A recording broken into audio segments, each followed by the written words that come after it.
amen. Ejo twari twarebye abigishwa batizera, twarebye na Yesu uburyo ari wo kwizerwa. Amaze gufata abo bigishwa be batizera, yabahaye umurimo wo kugenda mu mahanga yose guhindura abantu abigishwa be, bakabigisha ubutumwa bwiza. Uyu munsi rero tugiye kureba nanone ikindi kintu gikomeye. Tugiye kureba uburyo ubwo butumwa bwiza Yesu yabahaye bwari bukenewe ku banyamahanga, abantu bose bakeneye ubutumwa bwiza. Mu yandi magambo, bafite ubukene bw'ubutumwa bwiza. Reka dusome Abaroma igice cya mbere umurongo wa 18 kugera kwa 23. Aravuga ngo, Abaroma igice cya mbere umurongo wa 18 kugera kwa 23. Igice cya mbere umurongo wa 18 kugera kwa 23. Haravuga ngo, umujinya w'Imana uhishurwa uva mu ijuru, ubyukirijwe ubugome no gukiranirwa by'abantu byose bashikamiza ukuri gukiranirwa kwabo, kuko bigaragara ko bazi Imana ikaba ari yo ubwayo yabahishuriye ubwo bwenge, kuko ibitaboneka byayo ari byo bubasha bwayo buhoraho n'ubumana bwayo, bigaragara neza uhereye ku kuremwa kw'isi, bigaragazwa n'ibyo yaremye kugira ngo batagira icyo kwireguza. Kuko ubwo bamenye Imana batayubahirije nk'Imana habe no kuyishima, ahubwo bahinduka bibwira ibitagira umumaro, maze imitima yabo y'ibirimarima icura umwijima, biyise abanyabwenge bahinduka abapfu, maze ubwiza bw'Imana idapfa babuhindura ibishushanyo by'abantu bapfa, n'iby'ibiguruka, n'iby'ibigenza amaguru ane, n'iby'ibikururuka. Nicyo cyatumye Imana ibareka ngo bakurikize iby'imitima yabo irarikiye, bakora ibiteye isoni, bononane imibiri yabo, kuko baguraniye ukuri kw'Imana gukurikiza ibyonona ibinyoma, bakaramya ibyaremwe bakabikorera kubirutisha Imana rurema, ariyo ishimwe iteka ryose, amen. Nicyo cyatumye Imana ibarekera kurarikira ibyonona, ndetse bigeze ubwo abagore babo bakoresha imibiri yabo uburyo bunyuranye n'ubwo yaremewe, kandi n'abagabo nuko bareka kugirira abagore iby'imitima yabo yaremewe, bashyushywa no kurarikirana. Abagabo bagirana n'abandi bagabo ibiteye isoni, bituma mu mibiri yabo bagarurirwa ingaruka mbi ikwiriye kuyoba kwabo. Nakomeje turagera kuri 32. Kandi ubwo banze kumenya Imana, nicyo cyatumye Imana ibarekera kugira imitima yabaye akahebwe, bakora ibidakwiriye, buzuye gukiranirwa kose n'ububi no kurarikira n'igomwa, buzuye n'ishyari n'ubwicanyi n'intonganya n'ubugambanyi no gukina ku mibyimba no gusabaniza mu byongorano, n'abatukana, n'abanga Imana, n'abanyagasuzuguro, n'abirarira, n'abahimba ibibi, n'abatumvira ababyeyi, n'indakurwa kwizima, n'abava mu masezerano, n'abadakunda ababo, n'intababarira. Nubwo bamenye iteka ry'Imana yuko abakora ibisa bityo bakwiriye gupfa, uretse kubikora ubwabo gusa, bashima n'abandi babikora. Sinzi umaze gusoma aba bantu wakibaza ngo ni ukubera iki ubundi imperuka itaba. Ngira ngo nicyo kintu umuntu yahita yibaza. Ariko tugiye kureba uburyo aba bantu nta kindi kintu bakeneye uretse ubutumwa bwiza. Kuko hano ijambo ry'Imana ratangira ritubwira ngo, umujinya w'Imana uhishurwa uva mu ijuru, ubyukirijwe ubugome. Ubutumwa bwiza, impamvu turimo kuvuga ko ari cyo kintu bakeneye, Dawidi yatangiye abivuga hano mu gice cya mbere. Yerekana ubwo butumwa bwiza ubwari, bwavuga ngo Pawulo imbata Yesu Kristo wahamagariwe kuba intumwa. Pawulo ngo ni imbata Yesu Kristo, ngo ariko ngo nta kindi ngo Imana yamuhamagariye, ngo yamuhamagariye kuba intumwa, ngo kandi watoranyirijwe ubutumwa bwiza bw'Imana. Muzi ko Pawulo yajyaga avuga ngo nkiri mu rusoro mu nda ya mama, ngo nta kindi Imana yanshyiriyeho ngo ni ukuba intumwa, ngo ni ukujyana ubutumwa bwiza mu banyamahanga. Rero arimo aravuga ubwo butumwa bwiza ubwo ari bwo, akavuga ngo ubutumwa bwiza ngo ni ubuvuga Kristo wavutse mu rubyaro rwa Dawidi ku mubiri, agahishuzwa n'ubushobozi bw'Imana ko ari umwana w'Imana. Era arimo aravuga igeze ku murongo wa 16 mu gice cya mbere, aravuga ngo erega ubutumwa bwiza ntibunkoza isoni, kuko ari imbaraga y'Imana ihesha uwizera wese gukizwa uhereye ku muyuda ukageza ku mugiriki. Nta kindi kirimo kumuhiza imbaraga zo kujyana ubutumwa bwiza, ni ukubera ko ngo ari imbaraga y'Imana ihesha uwizera gukizwa uhereye ku muyuda ukagera ku mugiriki. Mu yandi magambo, umuntu wese uzumva ubutumwa bwiza buzamugiraho imbaraga rwose kubw'imbabazi z'Imana, ngo kuko muri bwo arimo gukiranuka kuva ku Mana guhishurwa, guheshwa no kwizera kugakomezwa nako, nk'uko byanditswe ngo ukiranuka azabeshwaho no kwizera. Pawulo yandikira Abaroma yari agamije kubereka ko umuntu agirwa intungane mu maso y'Imana no kwizera. Icyo avuga ngo ubutumwa bwiza ntibumukoza isoni, kuko buhesha uwizera gukizwa uhereye ku muyuda ukagera ku mugiriki. Kandi ubwo butumwa bwiza ngo nibwo harimo ikintu cyerekana ko byahanuwe kera ko umuntu azaba umukiranutsi mu maso y'Imana abeshejwe no kwizera, bikanakomeza ubwo buzima bwo gukiranuka abeshejwe no kwizera. Ndagira ngo rero tujye hano twari turimo gusoma, harimo kuvuga ngo umujinya w'Imana uhishurwa uva mu ijuru. We agerageje kwitegereza abantu, agerageje kwitegereza abaremwe, arimo arabona ngo hari umujinya w'Imana uturutse mu ijuru. Ngo uwo mujinya w'Imana ubyukirijwe ubugome no gukiranirwa kw'abantu byose bashikamiza ukuri gukiranirwa kwabo. Mu yandi magambo, arimo arashinja abantu bose ko bazi ukuri, bafite uburyo bamenye ko hari ukuri Imana irimo kubwira abantu. Arimo aravuga rero ngo uyu mujinya w'Imana n'ubwuje uziye abantu, kubera ko bo iyo bafashe ukuri kw'Imana batwikirizaho gukiranirwa kwabo. Kubera iki? Ngo kubera ko ngo bigaragara ko bazi Imana, bigaragara ko bazi Imana. Kuri 19 bigaragara ko bazi Imana, Imana akaba ari yo ubwayo bayishuriye ubwo bwenge.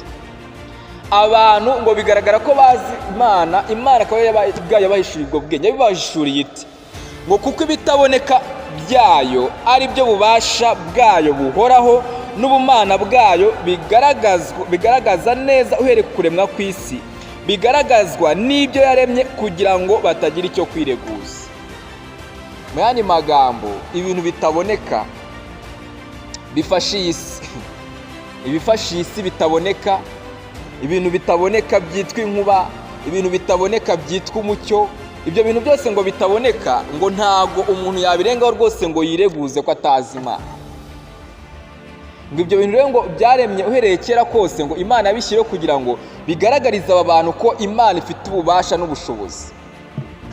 Rero ngo akavuga ngo uyu mujinya w'Imana uraje kubera ko nubwo bamenye ibyo ngibyo, bakamenya iyo Mana ko ihari yaremye ibyo bintu, barengaho bakabishikamiza gukiranirwa kwabo. Ngo kuko ubwo bamenye Imana batayubahirije nk'Imana habe no kwishima, ahubwo bahinduka abibwira bitagira umumaro, maze imitima yabo y'ibirimarima icura umwijima. Ngo ubwo bamenye rero ngo iyo Mana ko ihari. Ese mujya mwumva iyo umujura agiye kwiba aravuga ngo Mana umfashe irya none ntibamfate. Ibyo rero ibyo byatumye avuga ngo Mana umfashe irya none, akavuga ngo hari undi ushoboye byose. Ngo ibyo bintu bw'Imana ibishingiye ngo kabone nubwo batarumva ubutumwa bwiza abo bantu, ngo abo bantu ngo barabirenzeho ngo habe no gushimira Imana. Nubwo bazi ko Imana yitanga umwuka wo guhumeka, nubwo bazi ko Imana yitanga ubuzima, ngo ibyo bintu ngo babirenzeho ngo habe no gushimira Imana, ngo ahubwo ngo bahita bahinduka bibwira bitagira umumaro, ngo imitima yabo icura umwijima. 22 ngo biyise abanyabwenge bahinduka abapfu. Ngo maze ubwiza bw'Imana idapfa babuhindura ibishushanyo by'abantu bapfa, n'iby'ibiguruka, n'iby'ibigenza amaguru ane, n'iby'ibikururuka. Abantu baravuze bati twebwe turi abanyabwenge. Ubu ngo ngewe ndimo kubishushanya nko ku kigero cy'abazungu. Ubundi abazungu nibo batubwira uburyo ngo ari abanyabwenge, bakazana transparency, ngo bakazana ngo international, ngo amahoro, kwigisha amahoro, ngo abanyamahanga ngo batazi, ngo binjiji. Ngo ariko rero ngo abo bantu ngo baravuze ngo twebwe turi abanyabwenge, ngo maze ngo adendi bagaragara ko ari abapfu. Bafata ubwiza bw'Imana bahita bavuga bati twebwe turakoramo igiti, turakoramo inka ariyo twubararira. Abandi bafite zahabu ngo bubararira, abandi bafite ngo Imana zigira gute n'izigira gute. ngo biyise abanyabwenge rero bigaragara ko babaye abapfu noneho. Ubwiza bw'Imana idapfa ngo babuhindura ibishushanyo bisengwa, bahibihindura abantu. Ntabwo umuntu aba adafite ikintu aramya, ntabwo bishoboka. Ushobora kuba utarimo kuramya Imana ariko urimo kuramya ibigirwamana. Rwose ko niko kuri, hari imana nyinshi. Abantu rero bumva ko izo mana arizo zishoboye kubera iki? Nibyo arimo kutubwira ngo ubwo bamenye Imana ntibigeze bayubahiriza nk'Imana, ubwiza bwayo babuhindura ibishushanyo bisengwa. Uyu munsi ngiye njya ntangara cyane, njya ntangara ari igihe abantu bavuga ngo gusenga ngo overnight n'ibindi, gusenga amakesha. Umuntu akakubwira ati rwose njye sinakesha ngo ngeze mu gitondo. Ariko reka nkubwire, iyo utarimo kubarara imbere y'Imana ntabwo buri bindi bintu bubararira. Ushobora kugeza saa sita z'ijoro, saa saba rwose wicaye imbere ya televiziyo. Ibyo ni ibintu rwose bishoboka, ntabwo buri kintu bubararira. Ushobora kutarara ijoro ngo waje gusenga, ariko ukajya kurara mu kabari kandi ukararayo rimwe kabiri gatatu. Rero ngo biyise abanyabwenge baravuga bati twebwe ibintu turabikontorora, dufite ubwenge bwacu. Bigaragara kubera ko batari kumwe n'Imana, bihita bigaragara ko babaye abapfu. Imana rero nibyo Paulo arimo kuvuga ngo umujinya w'Imana urahishurwa uva mu ijuru. Ngo Imana nayo yararakaye, mu yandi magambo 24 ngo nicyo cyatumye Imana ibareka ngo bakurikize iby'imitima yabo irarikiye, bakora ibiteye isoni, bononane imibiri yabo.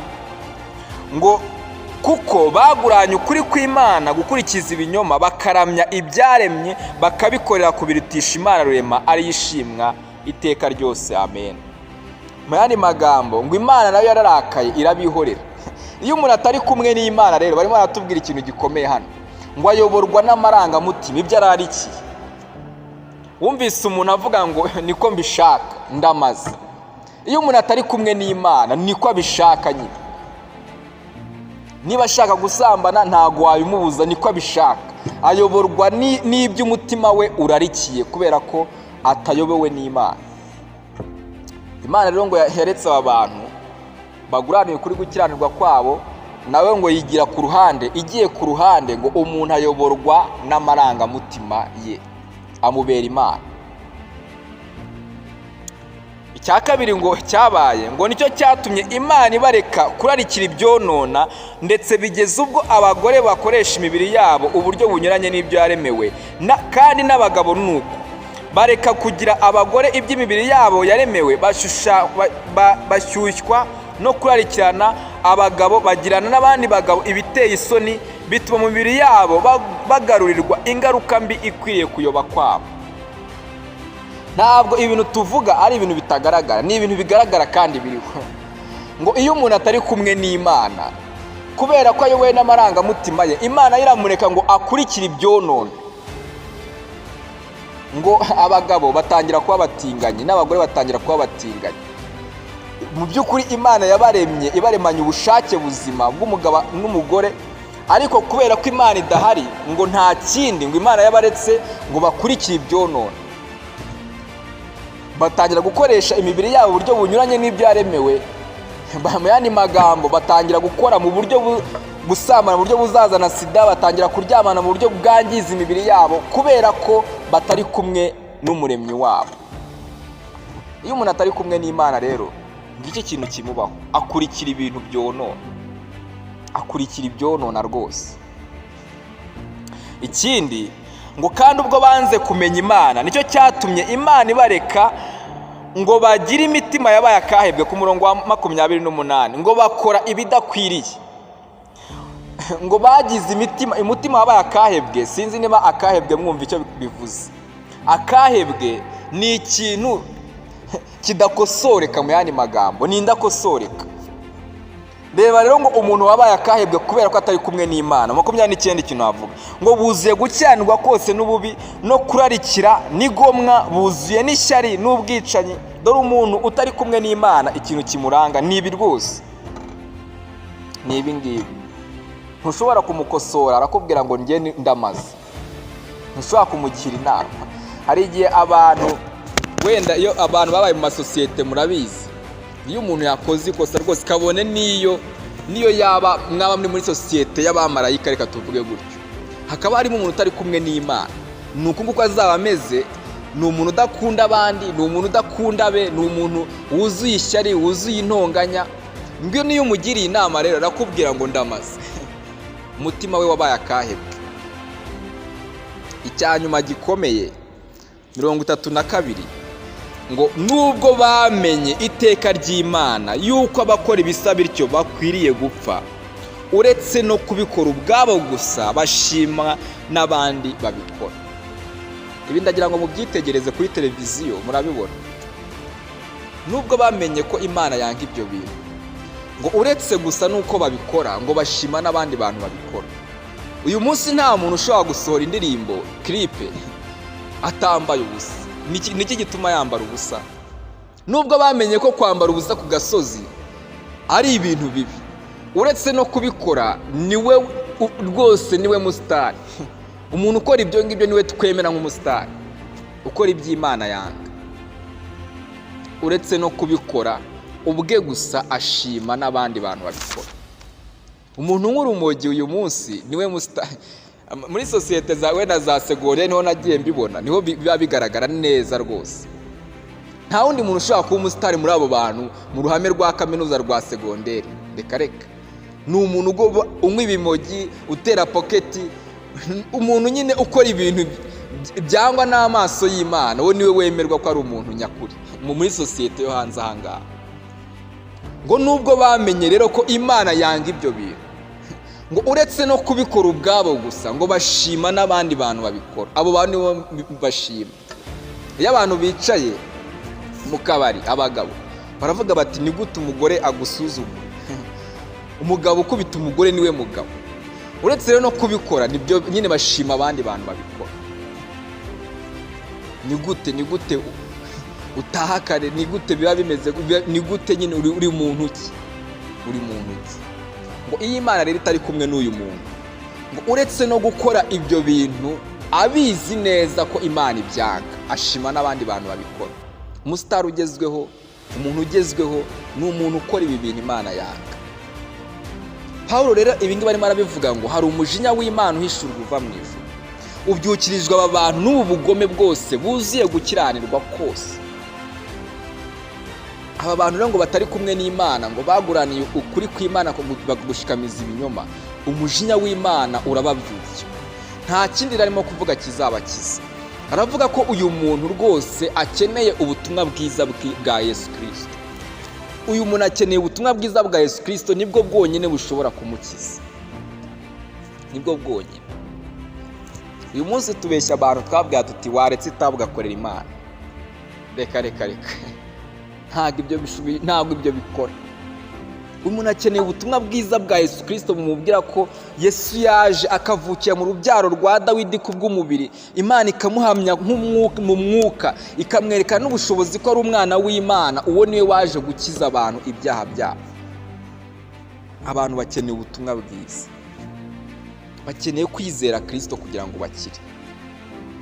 Uyu niwe bakeneye. Reka nkubwire, abantu hari igihe abantu baca muri humye rwose. Abantu kabone niyo bagutorera kuba bishop, hari n'abiyita ba apotre uyu munsi barahari. Ariko niba uyu muntu rwose atarahuye n'ubutumwa bwiza, atarahuye n'ubutumwa bwiza bwa Yesu Kristo, akaba ari bwo yizeye, ntabwo bishoboka. Nta kundi gukira dutegereje. Umuntu akeneye ubutumwa bwiza bwa Yesu Kristo. Ndagira ngo dutekereze kuri iki kintu. Ese iyo urebye umuntu ukunda utekereza iki? Uriya muntu utekereza wenda ko, iyo urebye umwana wawe, niba ufite umwana, iyo urebye umuturanyi wawe, iyo urebye umuvandimwe wawe, utekereza iki? Hari igihe dutekereza ngo uyu muntu akeneye miliyari, akeneye ama etaje, akeneye iki? Ariko hari ikintu kimwe akeneye Kristo. Akeneye Kristo. Abantu bajya bishyurira abana b'amashuri uhereye mu wa mbere ukajya muri segonderi. Ariko reka nkubwire, mama yaragotswe, reka mvuge gutyo, atanga amafaranga niga bikomeye, ariko reka nkubwiye ntaza guhura na Yesu Kristo uyu munsi, iyo ntahura na Yesu ibyo bintu byose biba byarabaye imfabusa. Mba ndi uwo kubabarirwa, mba ndi uwo gupfa. Nari n'igihe ntekereza nkavuga nti ese ubu mba ndi hehe iyo ntahura na Yesu Kristo? Ubu mba ndi hehe koko? Ko nari ntangiye nabi, reka mvuge gutyo, mba ndi hehe ubu ngubu? Rero nta kindi kintu abantu bakeneye Kristo Yesu. Uriya muntu mubana nta kindi kintu akeneye. Wowe uribwira ngo ashobora kuba wenda adafite akazi, ngo ikintu cyihutirwa mu buzima bwe ni akazi. Oya, ashobora no kuba rwose afite n'akazi keza. Urimo uribwira ngo rwose ubu ni amahoro, ngo uyu muntu ni amahoro. Reka. Uyu muntu akeneye ubutumwa bwiza, akeneye Kristo Yesu. Kubera ko niba atari kumwe n'Imana, birashoboka rwose, hari amahirwe menshi ko yaba umutinganyi, hari amahirwe menshi ko yaba umusinzi n'umusambanyi. Si n'amahirwe, ni ibintu bishoboka. Hari amahirwe menshi, birashoboka ibi bintu rwose ko abindakosoreka mukajya mwicwa n'agahinda buri munsi, agahinduka uwibwira ibitagira umumaro. Kubera ko iyo umuntu atari kumwe n'Imana, iyo Imana imukuyeho imbabazi ze, ikamukuraho ubuntu bwayo kubw'uyu mutima twabonye, uyu muntu yavamo icyo ari cyo cyose, yavamo na Hitireri. Ijambo ry'Imana ratubwira ngo aba bantu turimo kubona hano hanze, aba bantu turimo kubona tubana nabo, aba bantu turimo kubona tugendana nabo, bakeneye ubutumwa bwiza, nibwo bukene bafite. Ndagira ngo nituza gusenga uze kuzirikana iki cyifuzo, uvuge ngo ese koko uyu muntu ubutumwa bwiza bwamugeraho gute? Uyu muntu yamenya Kristo ate, ko Kristo ari we waje akamupfira? Nibyo Pawulo yavuze hano ngo erega ubutumwa bwiza ntago bunkoza isoni, kubera ko n'imbaraga y'Imana ubwayo, ngo n'imbaraga y'Imana ihesha uwizera wese gukizwa. Iyo tuvuze gukizwa ntago tuba tuvuze kwikiza, ni ijambo gukizwa. Ihesha uwizera wese gukizwa. Yesu araza akamufata rwose, akamukura kwizera ubwo butumwa bwiza, akamukura muri urwo rupfu. Uwizeye ubwo butumwa bwiza rero ngo bimuhesha gukizwa. Hari igihe mbona abantu babyumva nabi gukizwa. Nkubwije ukuri, mbona abantu babyumva nabi, kuko ntago abantu bumva uburyo Imana iza gukiza umuntu. Imana iraza turi abanyabyaha, b'abanyabyaha koko, ikaza bakakubwiriza ubutumwa bwiza ukabwizera, Imana ikagukura mu byaha byawe, ukabaho ubuzima butandukanye. Ibyananiye ababyeyi bawe, ibyananiye imiryango n'inshuti n'abavandimwe bahanura bagira gute, Yesu araza akabishobora kubw'ubutumwa bwiza. Yesu arabishobora. Hari igihe abantu tubaho twibombarika, tugerageza rwose kuba perfect, ariko reka nkubwire ntabwo ibyo bintu bishoboka keretse umunsi umuntu azabona ubutumwa bwiza bwa Yesu Kristo, akizera, agakizwa, Imana ikamukiza. Iyo tuvuze gukira rero tuba tuvuze gukira rwose, tuba tuvuze ko Imana igiye gufata uyu muntu ikamwunga nayo, yamara kumwungana ariko ikamuha n'ubuzima buhura n'ubumana. Kuko icyazanye Kristo, umugambi wazanye Yesu, ni ukudufata turi abanyabyaha, yarangiza akadushushanya na Kristo, akaduha imibereho, imigambi, imitekerereze bihura n'ibya Yesu Kristo. Ngiki cyo turimo kuvuga ngo ubutumwa bwiza nibukoze isoni Pawulo, ko n'imbaraga y'Imana, imbaraga z'Imana. Niba warigeze utekereza imbaraga z'Imana, ubutumwa bwiza nyakuri ni imbaraga z'Imana. Ubutumwa bwiza rero rimwe abantu babwitiranya muri iyi minsi ho bisigaye binateye agahinda ko babwitiranya na komedi. Babwitiranya na komedi no gusetsa abantu. Oya, ntago ari ugusetsa abantu, ntago ari seka live. Ubutumwa bwiza nyakuri buvuga Yesu Kristo, buvuga umurimo wa Yesu Kristo, ni imbaraga z'Imana, imbaraga. Niba warumvise imbaraga ukumva umuriri, ukumva ngo ahantu hakubise inkuba hagaragaza ubushobozi bw'Imana, ubwo butumwa bwiza rero ni imbaraga y'Imana ihesha umuntu wese wizera gukizwa. Ahubwo dukwiye kuba twibaza ngo ni gute namenya uburyo bwo gutwara ubutumwa bwiza n'ubutumwa bwiza ubwaribwo, kuko uramutse bufite ni imbaraga y'Imana. Hari umwana umwe twarabanaga rwose, nta n'uwamugira inama, reka mvuge gutyo, ngo umubuze ikintu agishaka, yahoraga atongana na se, ariko amaze kumva ubutumwa bwiza aba umwana wumvira, aba umwana wubaha n'imbaraga z'Imana. Ubutumwa bwiza n'imbaraga z'Imana. Rero nta kindi kintu abantu bakeneye, nta kindi kintu abantu bakeneye ubutumwa bwiza bwa Yesu Kristo, kubera ko twabonye ishusho y'ukuntu aba bantu bameze. Aba bantu buzuye irari ry'imibiri yabo, irari ry'imibiri yabo irarikiye, nibyo bakurikiye rwose. Buzuye irari ry'imibiri, irari ry'ubutunzi, irari ryo gusambana, irari ryo gusinda, buzuye iryo rari niryo ririmo kubayobora. Kandi ntago mujya mwumva ibi bintu imbaraga bifite, ntago mwumvira irari imbaraga rifite. Iri rari ry'umubiri rifite imbaraga, ntago ushobora kumva imbaraga rifite imbaraga ryahanura umunyacyubahiro muri kabinete y'abaminisitiri, rikamukubita hasi akajya gusambana n'indaya, cyangwa se umukozi wo mu rugo. Iri rari ry'umubiri rifite imbaraga, ntago mwumva uburyo rifite imbaraga. Imana ibivuze ngo ndakuretse ngo uyoborwe n'irari ry'umubiri, rifite imbaraga. Mwana mujya mukurikira za YouTube muzabibona. Ni gute ariko umuntu aba ahembwa miliyari 2 akarya ruswa ya 500 bikamukura ku ntebe y'icyubahiro? Iyo bavuze irari ry'umubiri ngiki cyo baba barimo kuvuga.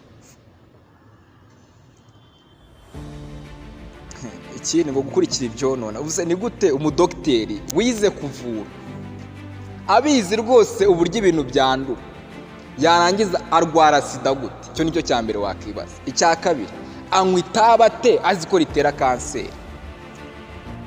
Ni gute anywa itabi? Iyo rero bavuze ngo Imana yatandukanye n'umuntu, ngiki cyo tuba tuvuga. Umuntu akurikira irari ry'umubiri we, akurikiye ibyonona, ninda kosorwa rwose ntagirwa inama. Icyo yavuze nicyo ngicyo. Niyo mpamvu divorce zirimo kwiyongera uyu munsi. Kawe nubwo abantu bakundanye, ariko ninda kosorwa kuko bari kure y'ubushake bw'Imana. Rero ngo aba bantu, ngo noneho ngo ikibazo gihari, agahinda gahari, ngo uretse no kuba bakora ibyo bintu bibi, ngo bashima n'abandi bantu babikora. Barashima abantu bakora divorce, barashima abantu rwose basambana, barashima abantu basinda. Ngo uretse no kuba bakora ibyo bintu, ngo bashima n'abandi bantu bakora ibyo bintu bibi. Ndagira ngo rero dusoze dusenga, ariko ubwo turi buze kuba dusenga, uze kwitegereza. Ntago ibintu turimo kuvuga witegereze muri famiye yawe, niho sample, kuko ubuza abantu wabibona rwose, wabibona. Witegereze mu baturanyi bawe, witegereze niba ufite umuryango, witegereze mu muryango. Niba umuntu atari kumwe n'ubushake bw'Imana, muhora mutongana mupfa ikintu kimwe ko utamukosora ngo yumve. Niba uyu muntu atari kumwe na Kristo, muhora mutongana mupfa ikintu kimwe nuko akora ibinyuranye n'iby'Imana yamuremeye.